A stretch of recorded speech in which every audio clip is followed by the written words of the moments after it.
Les hôtels réservés aux adultes. Bonne idée ou discrimination?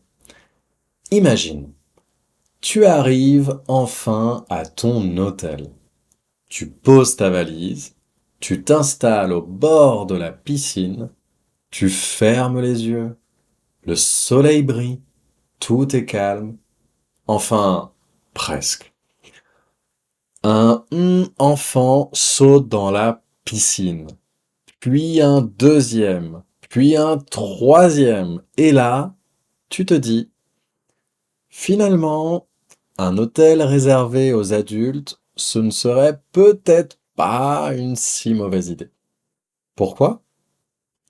Salut et bienvenue sur le podcast de Real French Daily. Voici le Sprint Podcast, un nouvel épisode chaque jour pendant 7 jours. Comme d'hab, retrouve la transcription de cet épisode ainsi qu'un PDF de grammaire et un mini-quiz sur realfrenchdaily.com. Aujourd'hui, on va essayer de comprendre pourquoi les hôtels réservés aux adultes connaissent un tel succès. C'est parti. Depuis quelques années, un nouveau type d'hôtel attire de plus en plus de voyageurs. On les appelle les hôtels Adults Only. Le principe est simple. Les enfants n'y sont pas admis. En général, il faut avoir au moins 16 ou 18 ans pour y séjourner. Ces hôtels sont particulièrement populaires dans les destinations touristiques comme l'Espagne, la Grèce, le Mexique ou les Caraïbes. Mais pourquoi rencontrent-ils autant de succès? La réponse est simple. Le calme. Beaucoup de clients recherchent quelques jours de tranquillité.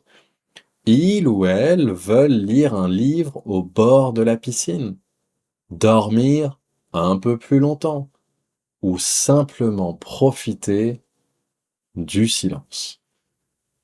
Pour ces personnes, les vacances sont l'occasion de se reposer. Et il faut reconnaître qu'un enfant de 5 ans ne partage pas toujours cette définition des vacances.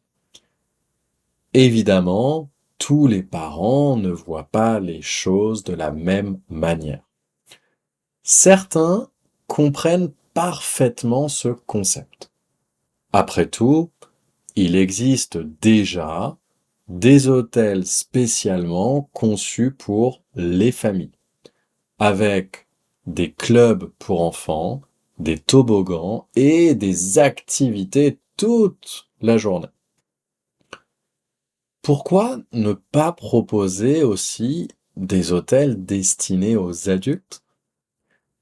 D'autres, en revanche, trouvent cette idée injuste. Selon eux, les enfants font partie de la société. Les exclure d'un hôtel reviendrait à envoyer un mauvais message. Le débat est donc loin d'être terminé. D'ailleurs, les chiffres montrent que ce marché continue de grandir. Les recherches pour les hôtels Adults Only augmentent régulièrement sur les plateformes de réservation, notamment pendant les vacances d'été. De nombreux établissements ont même créé des espaces réservés aux adultes comme des piscines ou des restaurants plus calmes. Il existe aussi une autre raison. Les couples sans enfants ou les personnes retraitées représentent une clientèle de plus en plus importante. Ces voyageurs recherchent souvent une ambiance plus paisible. Pour les hôtels, c'est donc une façon de répondre à une nouvelle demande. Mais attention, un hôtel réservé aux adultes ne signifie pas forcément un hôtel de luxe. On trouve aujourd'hui des établissements pour presque tous les budgets. Et contrairement à ce que l'on imagine parfois, ces hôtels ne sont pas uniquement destinés aux couples. Des amis, des personnes célibataires ou des voyageurs en solo les choisissent également.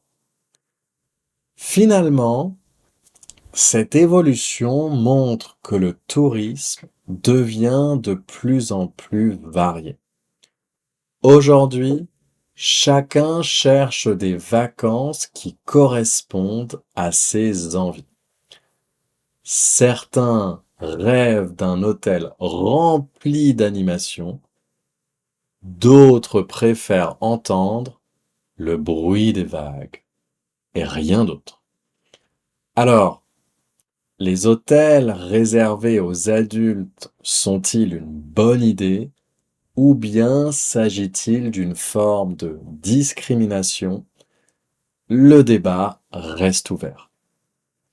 Merci d'avoir écouté ce 3e épisode du Sprint Podcast de Real French Daily. À demain, ciao.